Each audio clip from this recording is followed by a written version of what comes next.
Assalamualaikum warahmatullahi wabarakatuh. Waalaikumsalam warahmatullahi wabarakatuh. Selamat siang Bapak Ibu semua. Selamat siang, Bu. Dingin-dingin makan nasi. Cakep. Paling enak pakai sambal terasi. Cakep. Sebelum mulai diseminasi, izinkan saya sapa dengan semangat pagi. Semangat pagi. Pagi, pagi, pagi. Yang saya hormati Kepala Sekolah SMA Negeri 2 Sibolga, Bapak Ibu Guru, Wakil Kepala Sekolah, Bapak Ibu Guru yang telah bersedia hadir di ruangan ini, serta Bapak Ibu calon guru penggerak Angkatan 11 Kota Sibolga. Berikut susunan acara diseminasi budaya positif SMA Negeri 2 Sibolga, calon guru penggerak Angkatan 11, yaitu pembukaan yang telah saya buka. Kemudian menyanyikan lagu Indonesia Raya yang akan dipimpin oleh Ibu Nehemia. Pada Ibu Nehemia kami persilakan. Bapak Ibu Guru dipersilakan untuk berdiri.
Diseminasi secara bergerak dan dilaksanakan di SMA Negeri 2 Sibolga. Segala yang Tuhan yang satu barang mulai dari awal hingga berakhirnya acara kami di Tuhan. Ya Tuhan, berikanlah kepada kami kesempatan dan pertemuan Tuhan untuk bisa mencari kebenaran sehari-hari. Banyak bersyukur kepada Tuhan untuk karena itu kami lihat di dalammu. Terima kasih Bapak, terima kasih Yesus. Amin. Baiklah, kemudian kata sambutan sekaligus pengarahan dari kepala sekolah atau yang mewakili. Untuk ini kami persilakan Bapak Sibulia.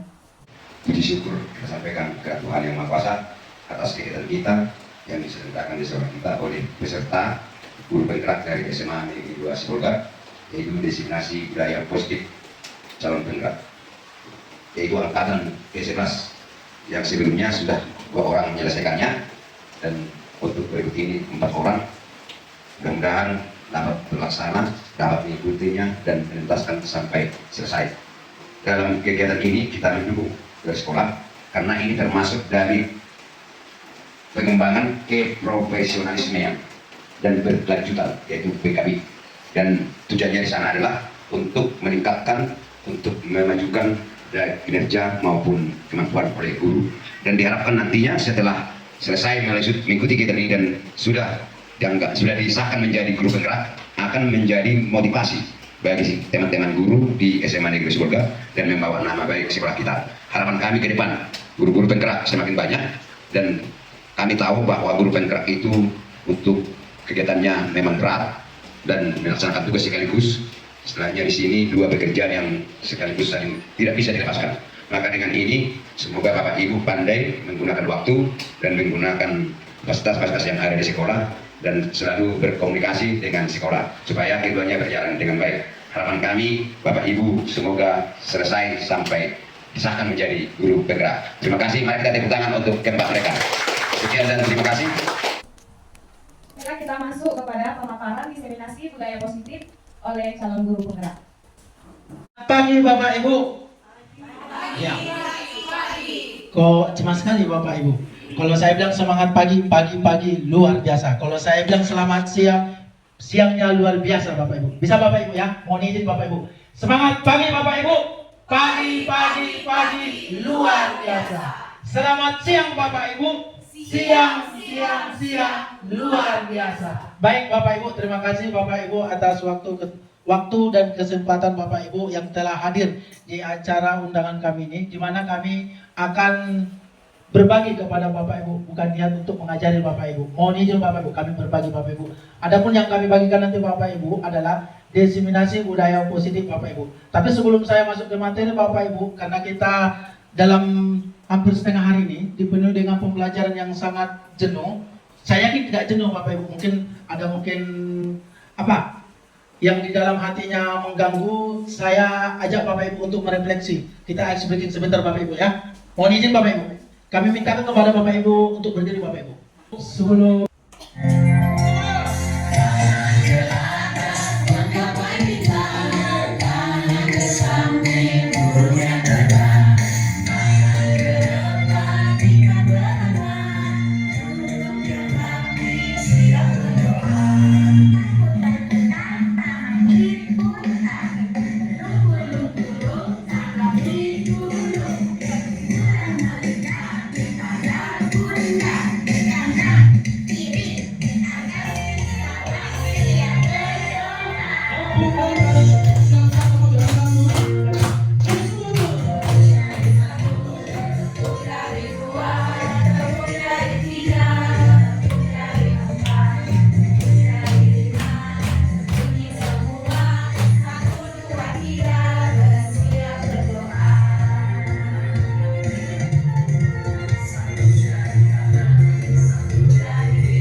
Oke Bapak Ibu, aplaus untuk kita semua Bapak Ibu.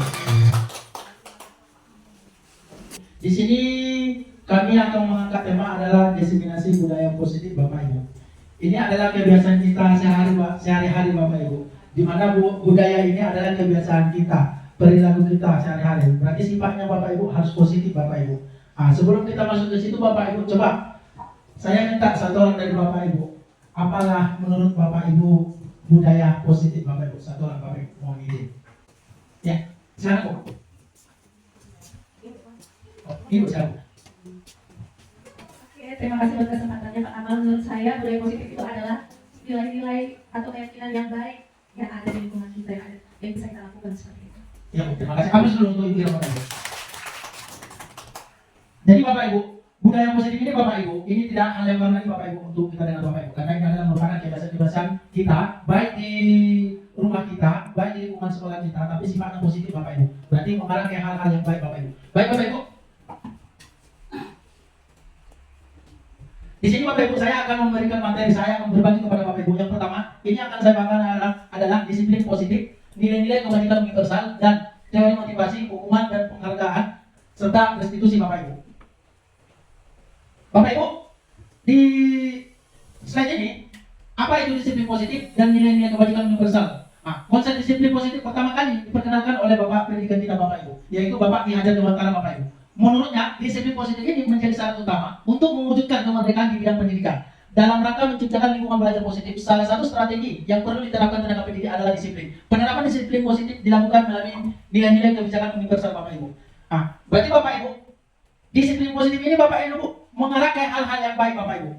Tapi sebelum kita masuk ke situ nanti Bapak Ibu, perlu kita pahami dulu Bapak Ibu. Disiplin positif adalah Bapak Ibu, pendekatan yang mengedepankan penguatan perilaku, baik melalui ujian dan penghargaan daripada hukuman. Metode ini membantu anak-anak memahami konsekuensi dari tindakan mereka secara konstruktif, mendorong rasa tanggung jawab dan empati. Dengan disiplin positif, orang tua dan pendidik dapat membangun hubungan yang lebih harmonis dan mendukung perkembangan karakter anak secara menyeluruh. Ini juga membantu menciptakan lingkungan yang aman dan positif, di mana anak-anak merasa dihargai dan termotivasi untuk belajar dan tumbuh. Itulah pengertian disiplin positif Bapak Ibu. Jadi Bapak Ibu, disiplin positif ini Bapak Ibu, ini arahnya ke hal-hal yang baik Bapak Ibu. Jadi kalau misalnya ada di antara kita, misalnya Bapak Ibu kan ada siswa kita yang terlambat Bapak Ibu, seharusnya Bapak Ibu jangan serta-merta langsung kita hukum Bapak Ibu. Itu harus kita tanyakan apa alasannya menjadi terlambat Bapak Ibu, kenapa dia terlambat. Itu ya Bapak Ibu. Jadi disiplin positif di sini bertujuan Bapak Ibu untuk memuliakan peserta didik Bapak Ibu. Jadi pembelajaran itu Bapak Ibu berpihak kepada anak Bapak Ibu. Jadi karakter yang ada di sini Bapak Ibu, karakter peserta anak-anak kita ini Bapak Ibu bervariasi bentuknya Bapak Ibu. Maka alangkah lebih baiknya Bapak Ibu, kita sebagai guru tujuannya hanya menuntun, memfasilitasi anak-anak kita Bapak Ibu yang bervariasi bentuk karakternya Bapak Ibu. Misalnya Bapak Ibu kan, kalau misalnya ada anak kita yang terlambat Bapak Ibu, jangan langsung kita judge, jangan langsung kita salahkan Bapak Ibu, tapi harus kita tanya Bapak Ibu, apa yang menjadi penyebabnya dia terlambat Bapak Ibu. Baik Bapak Ibu, saya lanjut dari Bapak Ibu.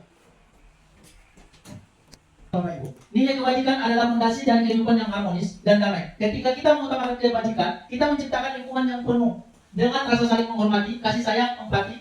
Kebajikan bukan hanya tentang melakukan hal yang benar, tetapi juga tentang memahami dan menghargai perasaan serta kebutuhan orang lain. Dengan begitu, kita tidak hanya memperkaya hidup kita sendiri, tetapi juga memberi dampak positif pada kehidupan orang-orang di sekitar kita, Bapak Ibu. Jadi nilai-nilai kebajikan di sini, Bapak Ibu, yang dimaksud Bapak Ibu, ini kalau dilihat dari institusi atau organisasi Bapak Ibu, ada 6 Bapak Ibu. Yang pertama, nilai kebajikan yang ada di profil pelajar Pancasila Bapak Ibu. Inilah yang harus kita pedomi Bapak Ibu. Yang pertama, di mana yang diminta di situ nilai kebajikannya adalah beriman, bertakwa kepada Tuhan Yang Maha Esa dan berakhlak mulia. Itu dia Bapak Ibu.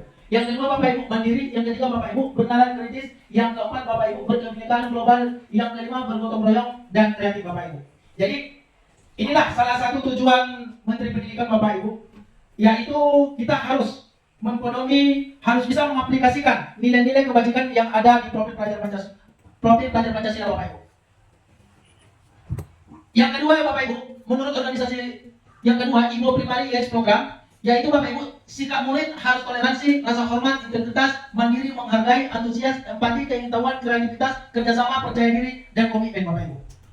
Organisasi yang ketiga Bapak Ibu adalah 9 pilar karakter Indonesia Heritage Foundation, atau yang disingkat dengan IHF. Yaitu Bapak Ibu, yang pertama cinta Tuhan dan segenap ciptaannya. Yang kedua, kemandirian dan tanggung jawab. Yang ketiga, kejujuran, amanah, diplomatis. Yang keempat, hormat dan santun. Yang kelima, dermawan, suka menolong dan gotong royong. Yang selanjutnya Bapak Ibu, percaya diri, kreatif dan bekerja keras.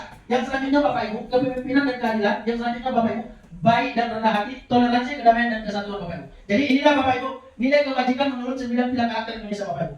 Sementara di organisasi untuk seumur hidup Bapak Ibu dan keterampilan cukup jelas Bapak Ibu ya. Itu dibagi dua Bapak Ibu. Yang pertama keterampilan hidup. Di mana poin yang ada di sini yang pertama dapat dipercaya, lurus hati, pendengar yang aktif, tidak merendahkan orang lain, memberikan yang terbaik dari diri. Untuk ketujuh hidupnya Bapak Ibu, peduli, penalaan dan seterusnya Bapak Ibu sampai persahabatan Bapak Ibu. Ya, yang kelima Bapak Ibu menurut organisasi disingkat essential to building moral intelligence, yaitu Bapak Ibu nilai kebajikan yang ada di dalamnya Bapak Ibu, empati, suara hati, kontrol diri, rasa hormat, kebaikan, toleransi dan keadilan Bapak Ibu. Dan yang terakhir Bapak Ibu nilai kebajikannya adalah virtual proyek nilai-nilai kebajikan Bapak Ibu. Di sini sangat jelas Bapak Ibu ya. Ada di situ nilainya peduli, rajin, integritas dan pengertian Bapak Ibu. Jadi kesimpulannya Bapak Ibu, nilai kebajikan universal ini Bapak Ibu, sebenarnya masing-masing dari organisasi tujuannya sama Bapak Ibu. Tujuannya sama, maknanya sama Bapak Ibu. Mungkin cara penyampaian yang berbeda Bapak Ibu, tapi yakinlah Bapak Ibu, tujuannya sama Bapak Ibu. Maka dari itu Bapak Ibu, marilah kita Bapak Ibu kita ciptakan budaya positif yang ada di sekolah kita Bapak Ibu. Di sekolah kita ini Bapak Ibu, memang budaya positifnya sangat baik Bapak Ibu. Tapi ada yang perlu kita tingkatkan Bapak Ibu, ada yang perlu kita revisi, kita evaluasi Bapak Ibu. Tujuannya untuk apa Bapak Ibu? Supaya kita masing-masing bisa memiliki budaya positif sangat meningkat Bapak Ibu. Karena bagaimanapun Bapak Ibu, kita adalah salah satu contoh yang harus ditiru oleh peserta didik kita Bapak Ibu. Baik Bapak Ibu, di sini ada yang namanya teori kontrol Bapak Ibu. Teori kontrol ini Bapak Ibu diistilahkan Bapak Ibu, yang memegang kendali ini Bapak Ibu bukan kita sebagai guru Bapak Ibu, tapi masing-masing individu dari kita Bapak Ibu.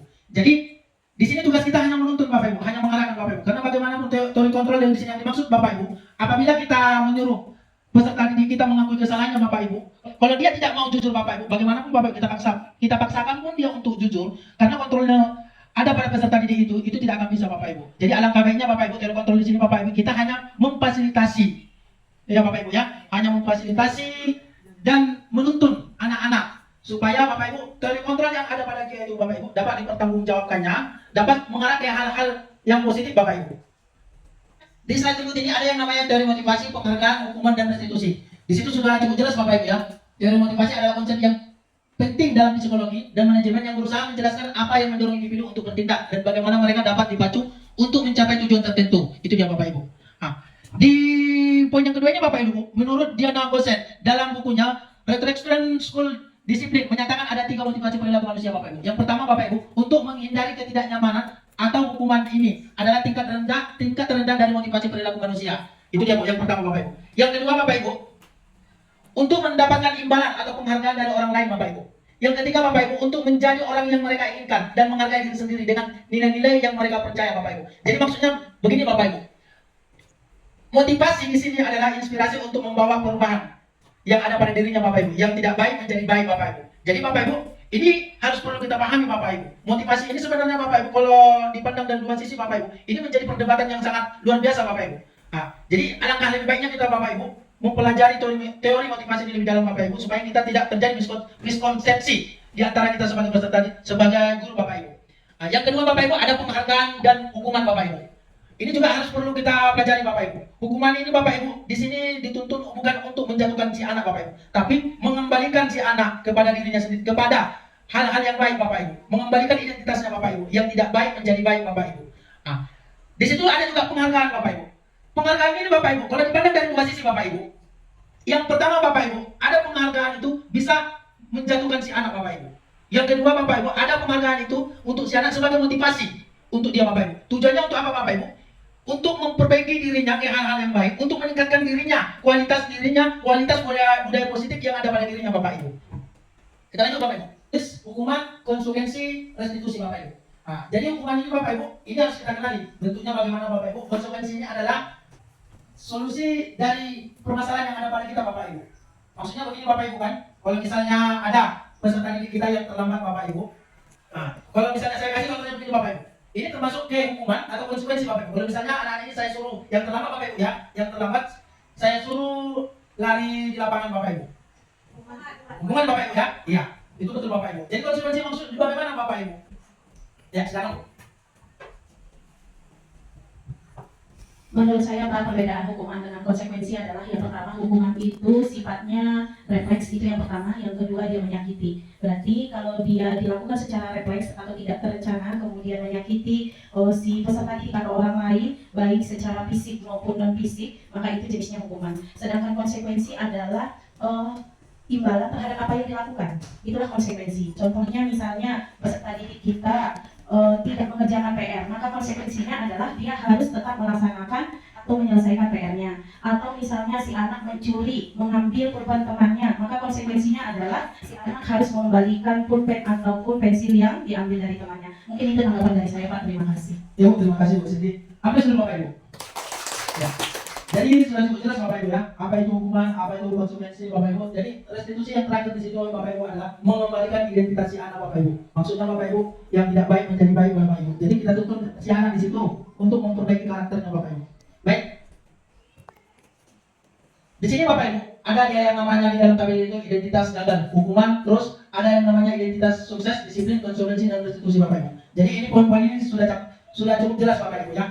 Nah, jadi harapan saya kepada Bapak Ibu, marilah Bapak Ibu, kita sebagai guru Bapak Ibu, tugas kita hanya menuntun, memfasilitasi anak-anak. Jadi Bapak Ibu, mari kita melakukan peningkatan budaya positif Bapak Ibu. Jangan kita harapkan orang dulu memberikan gambaran yang baik kepada kita Bapak Ibu, tapi alangkah lebih baiknya Bapak Ibu, kita mulai dari diri kita Bapak Ibu. Karena bagaimanapun Bapak Ibu, budaya positif yang ada pada diri kita ini Bapak Ibu akan memberikan energi yang positif pada teman-teman kita yang lain Bapak Ibu. Begitu juga untuk peserta didik kita Bapak Ibu. Mungkin sekian dari saya Bapak Ibu. Terima kasih atas waktunya Bapak Ibu. Mohon maaf kalau misalnya banyak kekurangan cara saya kepada Bapak Ibu untuk menyampaikan dan berbagi materi Bapak Ibu. Terima kasih. Horas. Baiklah, terima kasih kepada Bapak Kamal yang telah menyampaikan materi. Selanjutnya, pemateri selanjutnya oleh Ibu Firjanti. Kepada Ibu Firjanti dipersilahkan.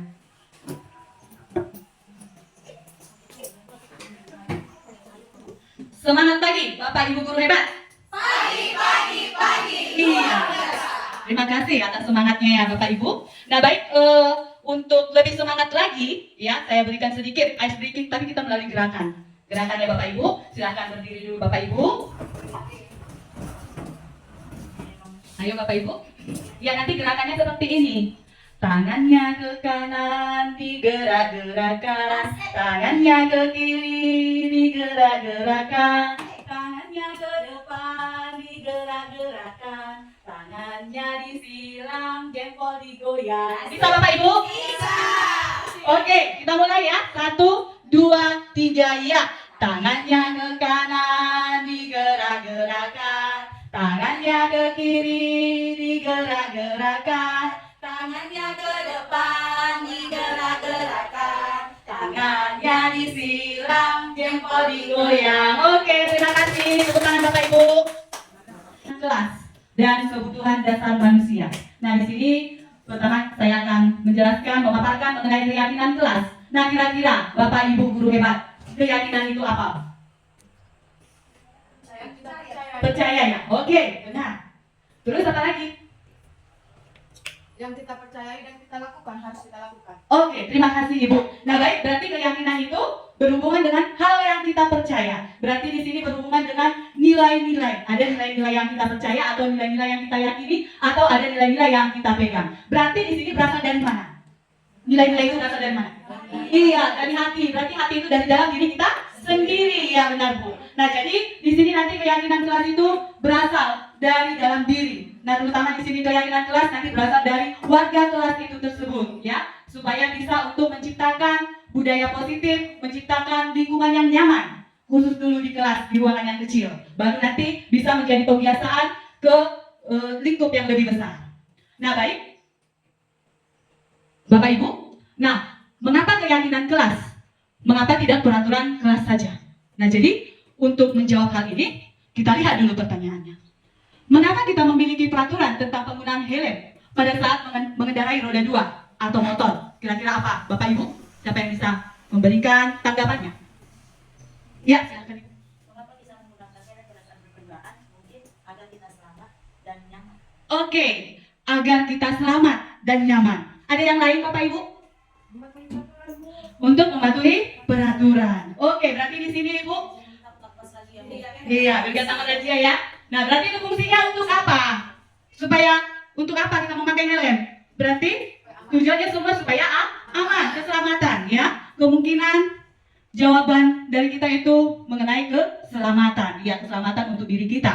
Nah, kemudian yang berikutnya, Bapak Ibu, mengapa kita memiliki peraturan tentang penggunaan masker dan mencuci tangan setiap saat? Kira-kira apa, Bapak Ibu? Mengapa kita butuh memakai masker?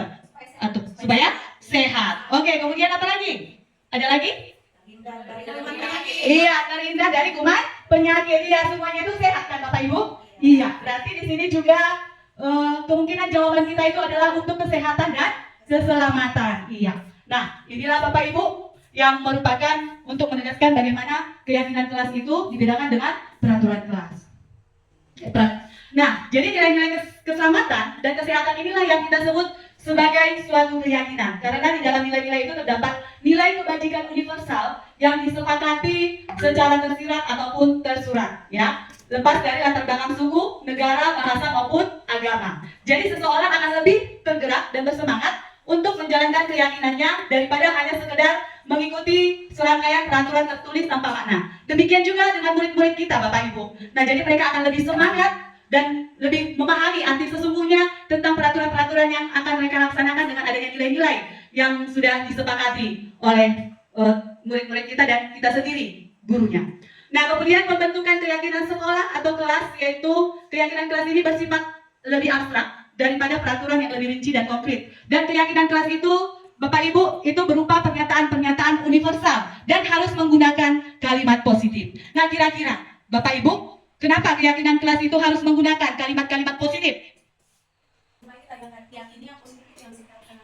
Iya, supaya yang positif itu yang kita laksanakan. Iya, kita menginginkan semua hal yang positif yang kita laksanakan, kan?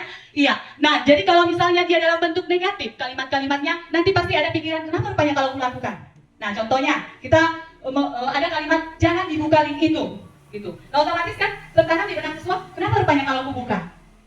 Nah, itu dia. Jadi disarankan di sini, dia menggunakan kalimat-kalimat yang positif. Nah, kemudian, keyakinan kelas itu hendaknya tidak terlalu banyak ya Bapak Ibu, supaya siswa itu bahkan gurunya juga mengingat dan memahami apa yang dibuat, keyakinan kelas apa yang dibuat di kelas tersebut. Nah, kemudian Bapak Ibu, keyakinan kelas itu sebaiknya sesuatu yang diterapkan di lingkungan tersebut. Nah, apa yang dibutuhkan di kelas itu? Kira-kira seperti itu. Nah, kemudian semua warga kelas hendaknya ikut berkontribusi dalam pembuatan keyakinan kelas lewat kegiatan curah pendapat. Jadi di sini semua siswa dalam satu kelas itu, baik gurunya juga, bebas mencurahkan pendapatnya. Kira-kira keyakinan kelas apa yang mau disepakati, mau ditentukan, yang untuk dapat menciptakan lingkungan yang nyaman di kelas tersebut. Nah, kemudian bersedia meninjau kembali keyakinan kelas dari waktu ke waktu. Mungkin Bapak Ibu ada yang mau diubah keyakinan kelas yang dibuat, atau ada yang mau ditambahi. Nah, oke, sampai di sini Bapak Ibu. Apa sudah bisa dimengerti? Sudah, Bu. Oke, terima kasih Bapak Ibu. Kelas untuk bercurah pendapat tentang peraturan yang perlu disepakati di kelas. Nah, di sini saya memberikan stiker note, ya, dari mana siswa mencurahkan pendapatnya di stiker note tersebut. Nah, kemudian yang berikutnya, mencatat semua masukan para murid di papan tulis atau di kertas besar, di mana semua anggota kelas dapat melihat hasil curahan pendapat mereka. Nah, di sini tulisan siswa tadi yang di stiker note tadi itu ditempelkan, ya, di kertas yang sudah kita sediakan di papan tulis, dan semua siswa dapat melihatnya dan membacanya. Kemudian yang ketiga Bapak Ibu, yaitu kita menyusun keyakinan kelas sesuai prosedur. Pembentukan keyakinan kelas, gantilah kalimat-kalimat dalam bentuk negatif menjadi positif. Nah, itulah yang seperti tadi yang kita bahas tadi, bahwa kalimat-kalimat pada keyakinan kelas itu harus berupa kalimat yang positif. Nah, contohnya di situ kalimat negatif, jangan berlari di kelas atau koridor, tetapi haruslah kita buat kalimat positifnya, berjalanlah di kelas atau koridor. Nah, oke, kemudian selanjutnya yang keempat, kita tinjau kembali daftar curah pendapat yang sudah dicatat. Anda mungkin akan mendapati bahwa pernyataan yang tertulis di sana masih banyak yang berupa peraturan-peraturan. Selanjutnya, ada murid-murid untuk menemukan nilai kebajikan atau keyakinan yang dituju dari peraturan tersebut. Nah, dari curahan pendapat tadi, sudah. Nah, kita ajak siswa kita itu, nah kira-kira nilai kebajikan apa yang kita ambil dari sini. Nah, contohnya kemarin di kelas saya, itu mereka salah satu buat jangan memakai listrik, seperti itu. Nah, jadi saya katakan kita harus memakai kalimat yang positif. Nah, kira-kira apa nak? Nilai kebajikan apa yang nilai kebajikan apa yang diambil dari situ? Nah, jadi kami menyepakati, sudah. Nah, ini karena berhubungan dengan penampilan, ya saya mengatakan sama siswa, jadilah siswa. Sudah. Jadi kamu harus menempatkan posisinya, di mana kamu ditempatkan. Nah, jadi kami buat berpakaianlah yang rapi dan sederhana. Nah, jadi di situ sederhana. Jadi tidak usah memakai makeup segala ataupun lipstick seperti itu. Nah, oke, kita lanjut ya Bapak Ibu. Nah, kemudian yang kelima, kita tinjau kembali keyakinan kelas secara bersama-sama. Sebaiknya keyakinan kelas tidak terlalu banyak, bisa berkisar antara 3 sampai 7 prinsip atau keyakinan. Bila mana terlalu banyak, maka murid akan sulit untuk mengingatnya dan akibatnya sulit untuk dijalankan. Iya, sedikit saja Bapak Ibu mengenai nilai keyakinan yang kita buat, sudah. Nah, kemudian itu kita tinjau kembali, kita bicarakan kembali kepada siswa kita, apa yang kita sepakati. Nah, kemudian berikutnya, setelah keyakinan kelas selesai dibuat, maka semua warga kelas dipersilakan meninjau ulang dan menyetujuinya dengan menandatangani keyakinan kelas tersebut, termasuk guru dan murid. Jadi semua warga kelas itu Bapak Ibu wajib menandatangani keyakinan kelas yang telah disepakati bersama, dan ini akan memandu perilaku siswa di dalam kelas. Nah, kemudian keyakinan kelas selanjutnya bisa dilekatkan di dinding kelas di tempat yang mudah dilihat semua warga kelas. Nah, jadi Bapak Ibu, karena ini kami buat di kelas itu kartonnya warna hitam, jadi tidak kelihatan tanda tangan siswa-siswi saya. Nah, saya tempelkan di kertas. Saya tempel kertas tersendiri. Nah, jadi semua menandatangani keyakinan kelas yang telah disepakati. Nah, oke, sekian mengenai keyakinan kelas. Kira-kira Bapak Ibu ada yang mau ditanyakan? Ya. Baik, terima kasih atas kesempatannya. Apa perbedaan keyakinan kelas dengan peraturan kelas? Itu aja pertanyaan saya. Ya, terima kasih. Ya, seperti yang tadi ya, keyakinan kelas, perbedaan keyakinan kelas dengan peraturan kelas.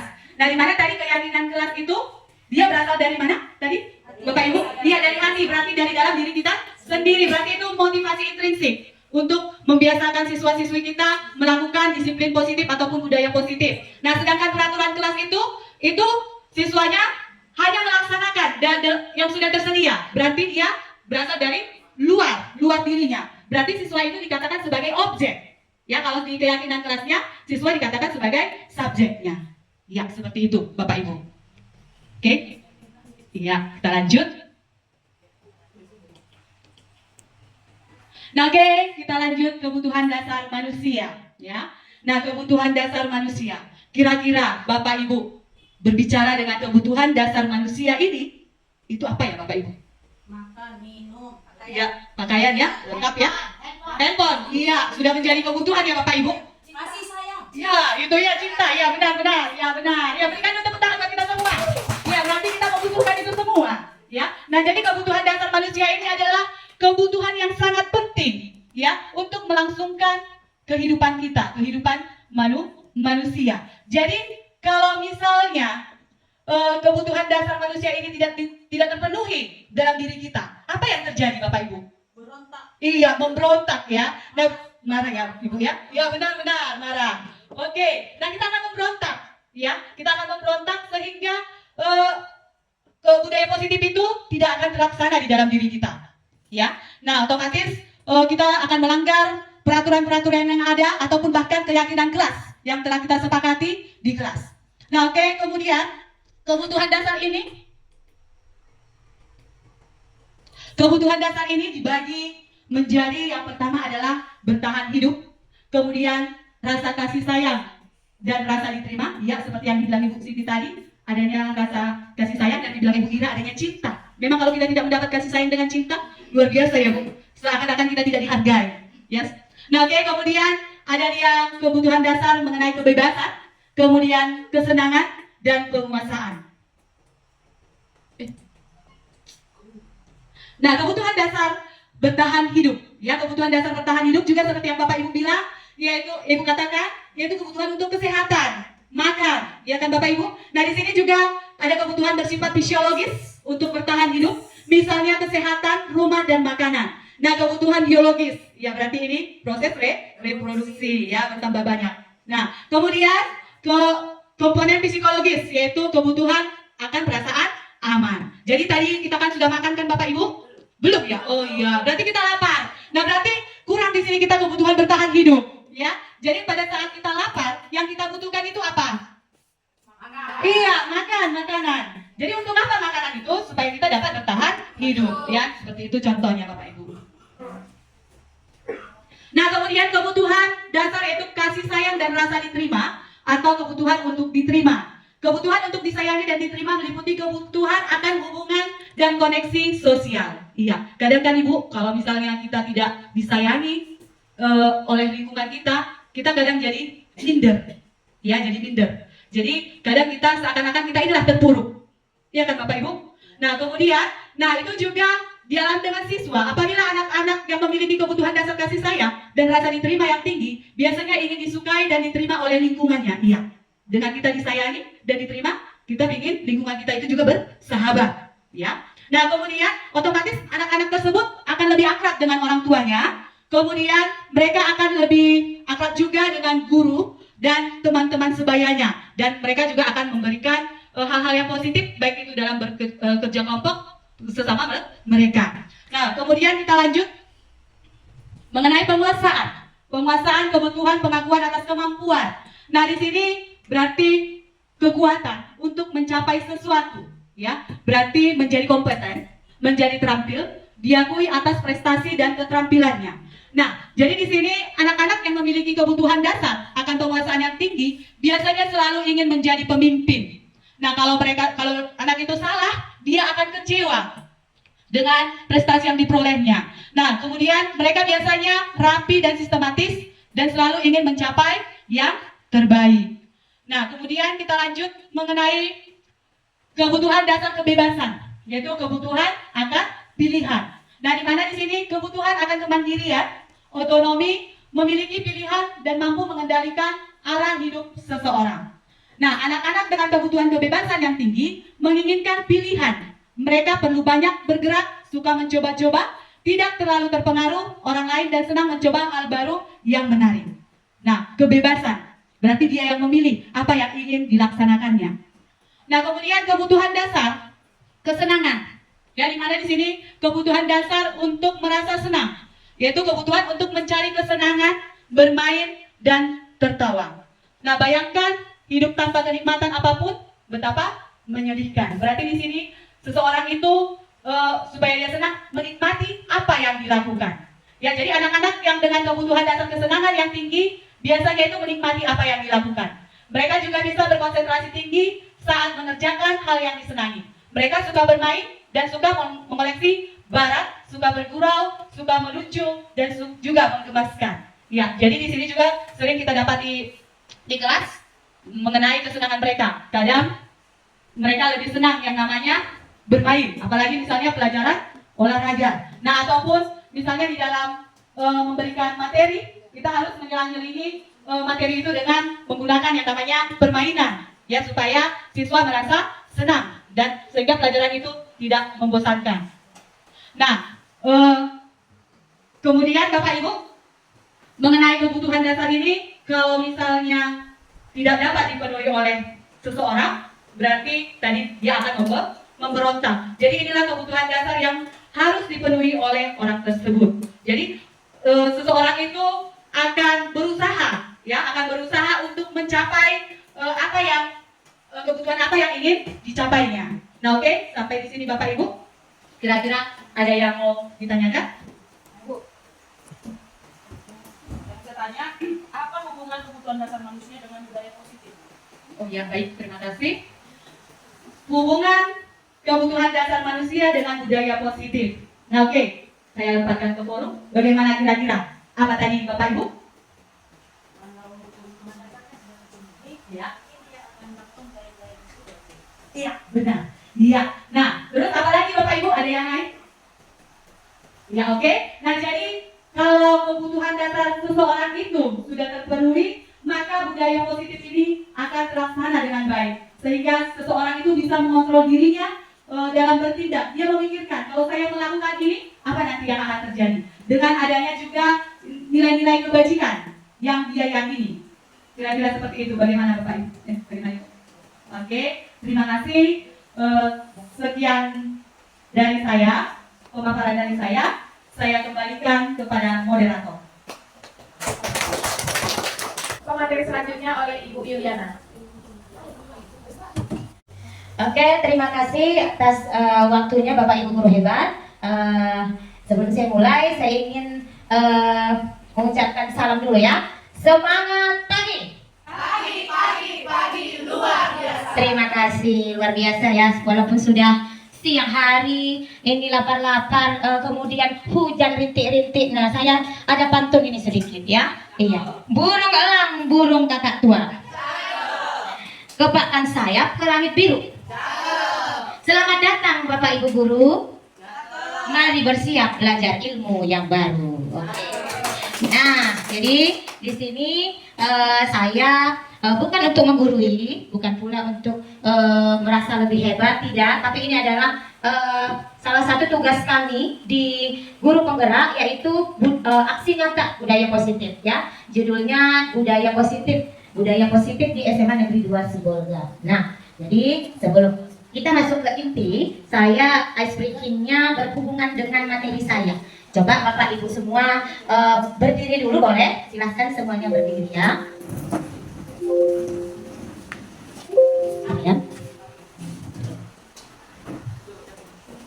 Oke, nah kita joget-joget. Nah, jadi di sini kita ya, saya kasih kertas ya, terbaca ya. Nah, di sini kita mau coba kegiatan cobalah buka ya, cobalah buka yang berkenaan dengan materi yang akan saya paparkan ya. Nah, sebelah kanan, ibu bisa duduknya berdampingan. Boleh kita cari pasangan masing-masing ya.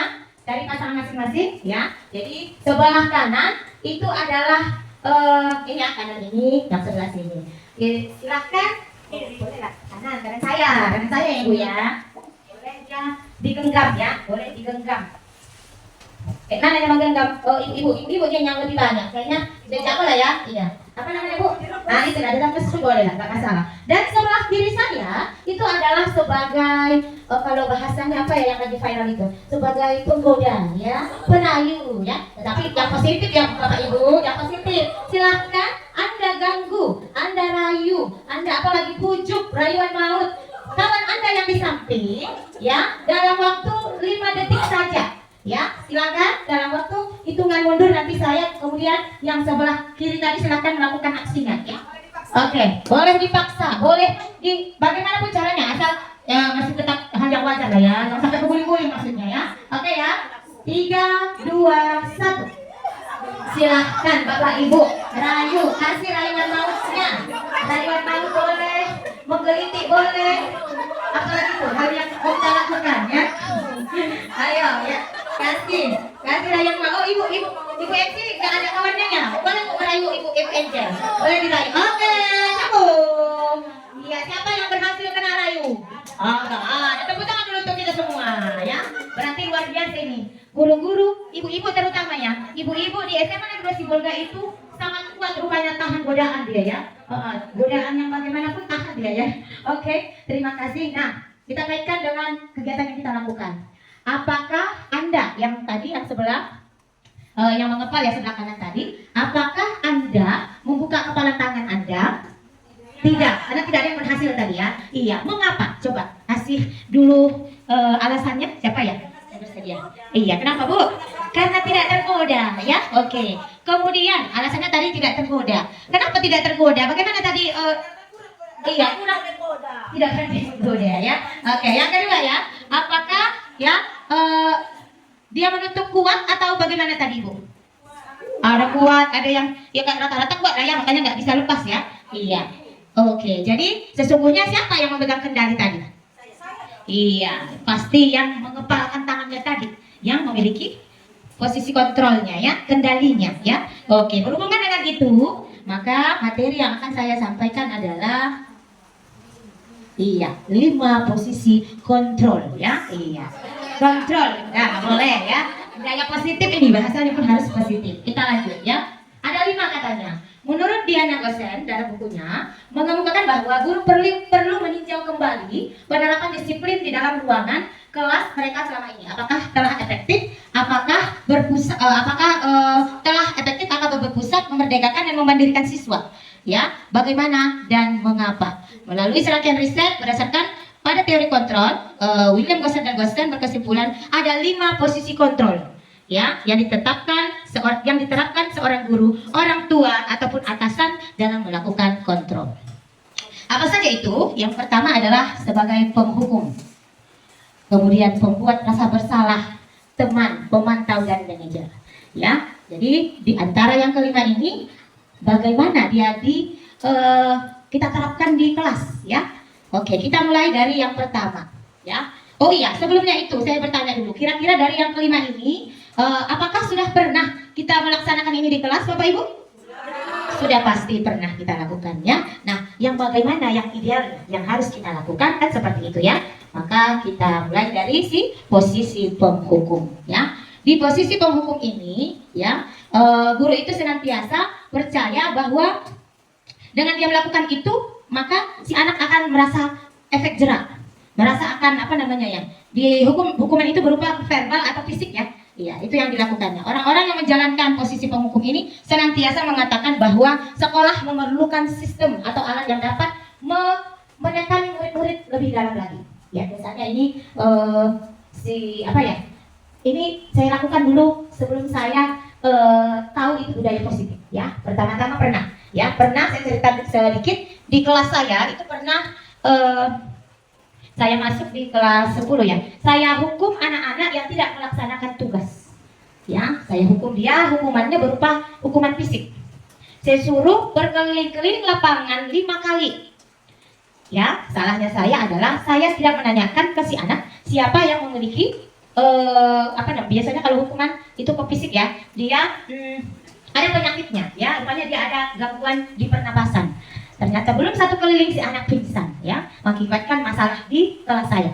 Ya, itu jelas. Maka untuk kedepannya saya memposisikan saya sebagai guru itu mudah-mudahan janganlah sebagai posisi penghukum ya. Oke, yang kedua ya, kita lanjut tadi posisi penghukum tadi ya. Guru-guru yang menerapkan posisi penghukum akan berkata patuhi aturan ya. Biasanya kalau terlambat anak-anak ya, kan sudah ada nak, kenapa terlambat ya, selalu kamu itu salah ya, ibu hukum ya, bersihkan kamar mandi, ibu hukum ya, keliling lapangan, ibu hukum ya, itu kan yang kita lakukan Bapak Ibu di kelas ya, itu yang kita lakukan. Nah, kita lanjut posisi kedua, posisi pembuat merasa bersalah ya. Pada posisi ini biasanya guru akan bersuara lebih lembut, membuat orang merasa bersalah, akan menggunakan keheningan, membuat orang lain merasa tidak nyaman, bersalah atau rendah diri. Kata-kata yang dikeluarkan lembut, tapi maknanya sangat dalam.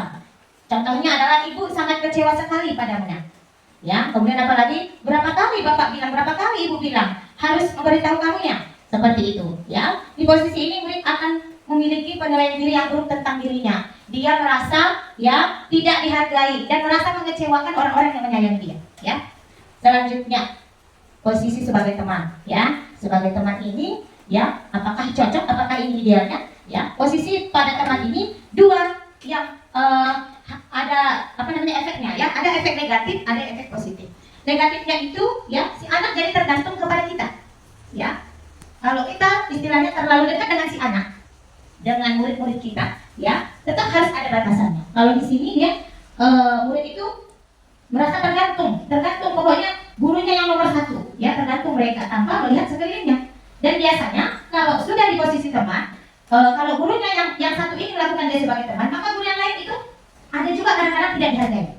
Ya kan? Kita pernah merasakan itu. Kita suruh anak kelas lain misalnya, nggak ada dia suka itu. Ya, maka bagaimana? Apakah seperti itu posisi kita? Ya, kita lanjut. Posisi sebagai pengontrol atau sebagai pemantau. Pemantau berarti mengawasi ya. Mengawasi, jadi kalau diawasi berarti yang bertanggung jawab adalah gurunya. Semua hal-hal yang dilakukan oleh muridnya itu adalah tanggung jawab si guru. Ya, apakah seperti itu? Contohnya yang di kelas itu adalah biasanya mengandalkan misalnya kalau dia piket kelas ya, sekretaris foto ya siapa yang sudah piket, bagaimana keadaan kelas, seperti itu kan, kita pantau kelas kita ya kan, kita pantau berupa ada perhitungan, ada catatan, ada data, biasanya seperti itu ya. Kemudian yang terakhir posisi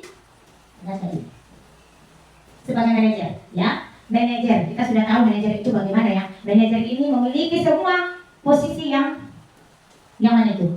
Ada sebagai teman, sebagai apa lagi? Tapi kita dua ya, posisi yang dua ya, yang idealnya yang kita lakukan yang mana? Penghukum dan perbuat bersalah, perlu nggak kita lakukan itu Bapak Ibu? Tidak ya, berarti yang ideal yang boleh kita lakukan yang bagaimana? Sebagai teman dan sebagai pengontrol ya. Jadi manajer ini bisa sewaktu-waktu berlaku sebagai pengontrol dan sebagai teman atau sebagai, jadi dia fleksibel. Jadi idealnya adalah guru itu adalah sebagai manajer. Kalau sebagai manajer berarti posisinya adalah mentor. Mentor di mana guru berbuat sesuatu bersama dengan murid, mempersiapkan murid, mempertanggungjawabkan perilakunya, ya, mendukung murid agar dapat menemukan solusi dari permasalahannya sendiri. Jadi si manajer ini sebagai mentor, ya, kadang bisa jadi teman, kadang bisa sebagai pemantau, ya. Jadi idealnya itu adalah kita sebagai seorang manajer, ya. Apa kaitannya ya? Ini dia motivasi yang sudah dijelaskan oleh beberapa teman tadi tentang motivasi ya. Ada motivasi intrinsik, ada eksternal ya. Kalau kita sebagai pembuat penghukum ya, kalau kita penghukum bagaimana posisi kontrolnya? Ya berarti posisi kontrolnya negatif karena dia berupa ke fisik, bisa verbal, bisa. Bahkan kadang-kadang kalau penghukum ini ya, hukum itu nggak harus kita pukul anak-anak, tidak. Kadang-kadang dari bahasa juga. Ya, bahkan sering saya juga ya tidak kadang-kadang tidak sadar, itu dulu pernah saya lakukan. Bahasanya halusnya, tapi membuat si anak ini merasa dia tersakiti, ini kayaknya sudah memukuli kita seharusnya. Sebenarnya kita sudah memukuli anak gitu kan. Kadang-kadang kan kita mau lihatnya berlucu-lucu di dalam kelas, bagaimana supaya kelasnya tidak membosankan. Kadang-kadang saya sering bilang, mana si ketek? kecil maksudnya. Nah, mungkin kalau yang mendengar lucu ya, tapi mungkin si anak yang dikatakan si ketik itu tidak terima, ya. Nah, lama-lama itu sekali, 2 kali, 3 kali. Bayangkan kalau selama setahun gurunya menyebutkan seperti itu lebih kejam daripada kita hukum dia dengan fisik, ya, gitu ya. Kemudian apa tadi? Sebagai manajer, teman dan pemantau. Ternyata itu positif, ya. Positif yang mana? Teman dan pemantau. Yang idealnya adalah sebagai manajer, ya. Sebagai manajer itu yang kita harapkan kita dapat lakukan di kelas kita, ya. Oke, Bapak Ibu, dari yang sudah saya jelaskan tadi tentang posisi 5 posisi kontrol, kira-kira ada yang ingin ditanyakan? Iya, silakan Ibu.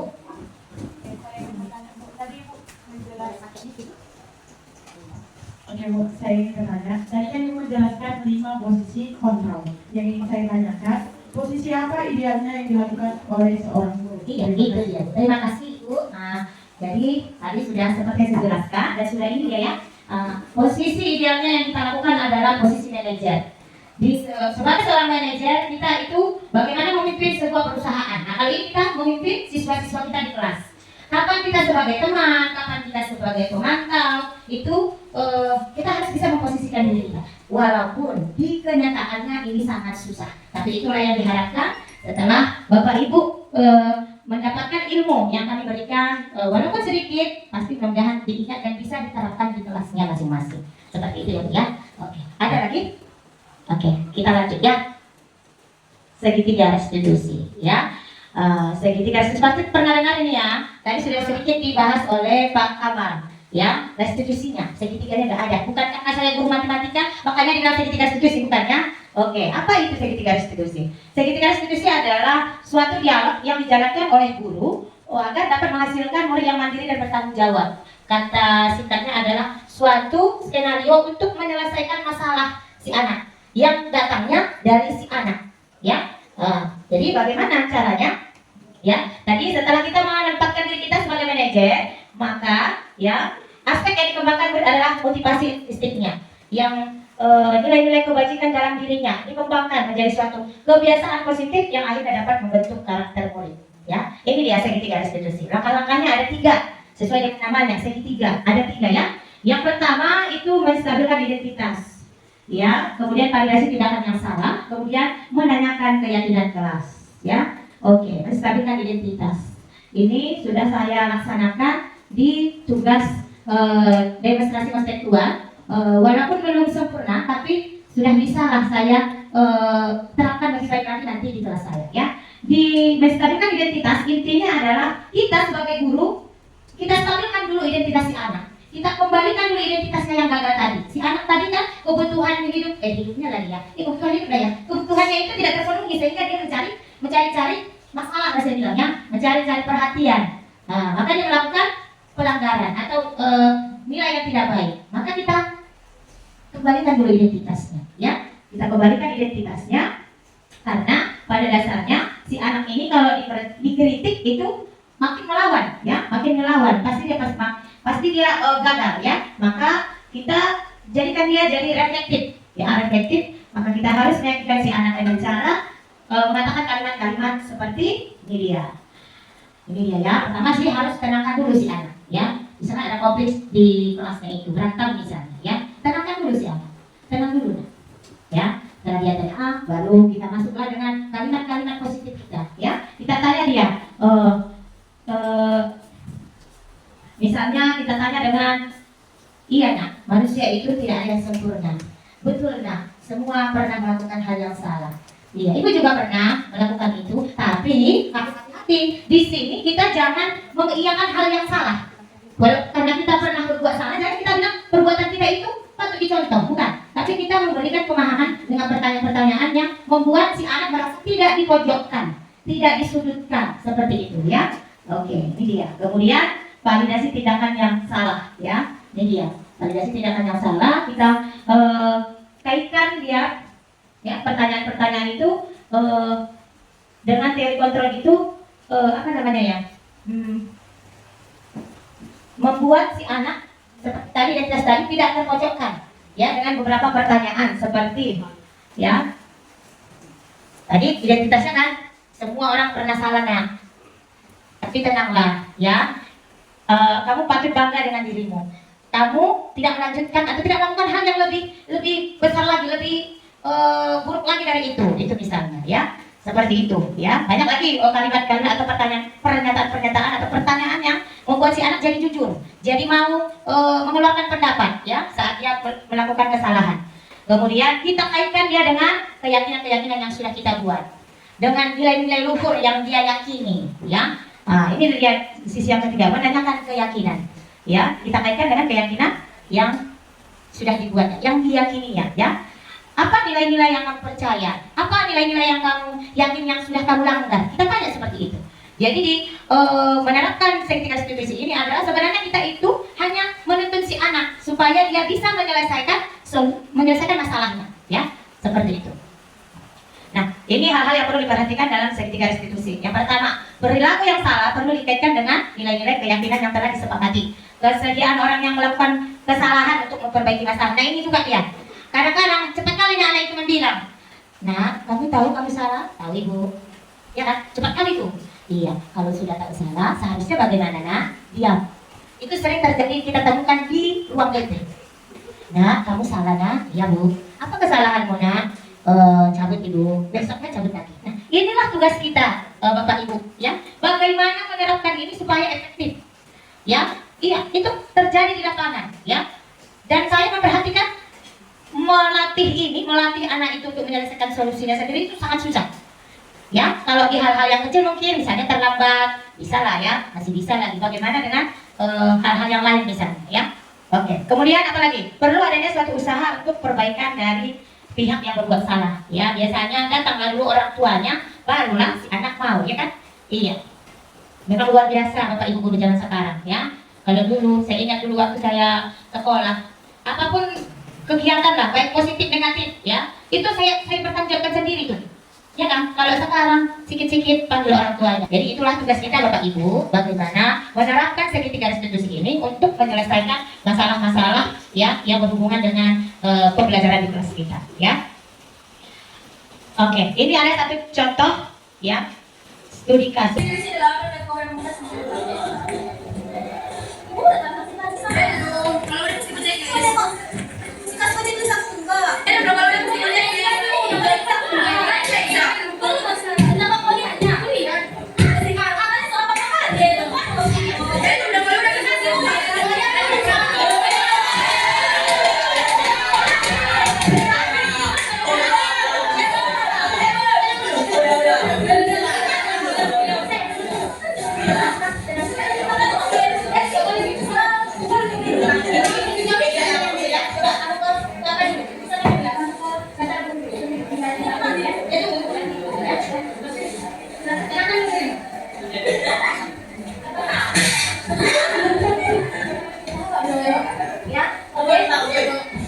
Kenapa seperti itu, ya? Tadi bagaimana maksudnya? Dia memang kasih Bu, padahal dia sudah masalah keluarga, ya. Oke, nanti Ibu bicara dulu dengan si ini, jangan aja si kenal dulu, ya. Oke, untuk sekarang kita mulai dulu pembelajaran kita. Kita bahas, tenang dulu, simpan dulu buku punya saya, simpan dulu, ya. Tenang dulu, ya, waktunya.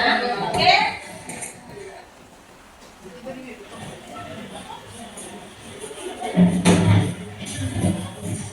Oke, ini bagaimana? Sudah tenang. Oke, ini bagaimana? Sudah tenang? Dari nafas dulu. Ya, kita lanjutkan dulu. Gimana dari ini? Apa yang terjadi? Apa yang terjadi sana? Nampak dan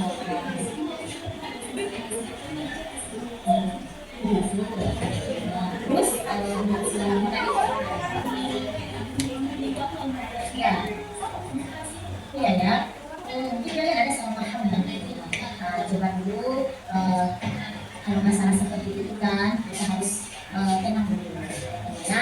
Jadi dua dari sikap intinya tadi keyakinan yang mana yang bisa kita buat yang sesuai dengan dua itu ada sikap ini harus kita ini kalau bisa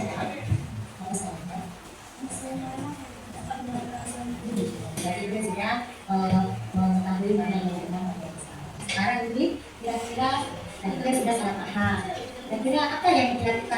menjadi kesalahan dia. Minta maaf. Tapi ini tadi katanya salah. Ini sudah yakin ini salah. Oke, ini salah ya. Nanti juga ya si ini ya biar masalahnya tuh ya. Oke, ini tadi saya ditanya masalahnya sendiri. Nah, sekarang tanya dulu lagi masalahnya tentang sekolah ini. Bagaimana teman-teman? Tapi katanya kasih awalnya banyak. Jadi begitu ya. Sudah kamu ingat saya? Sudah ingat Indri? Nah, jadi bagaimana seharusnya sikap teman-teman kita? Misalnya, ya, apa lagi? Oh ini jadi tadi marah juga ya? Saksi bagaimana? Bagaimana? Ingat yang Bu kamu dulu dari sini. Misalnya, sopan dulu lah. Sekarang bagaimana itu bersikap kembali? Oke, silakan.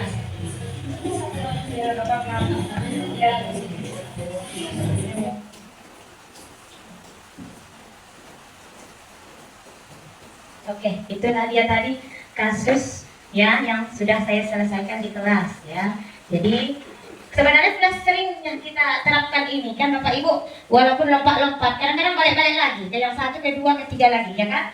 Nah, jadi itulah salah satu penerapan segitiga restitusi di kelas kita ya. Nah, kesimpulannya setelah memahami materi budaya positif terutama tentang segitiga restitusi, peran yang dapat kita lakukan sebagai guru adalah menciptakan budaya positif di sekolah dengan menerapkan disiplin positif menggunakan restitusi dan menempatkan diri pada posisi kontrol sebagai manajer dan membuat keyakinan kelas ataupun sekolah serta menyelesaikan masalah dengan tahapan segitiga restitusi.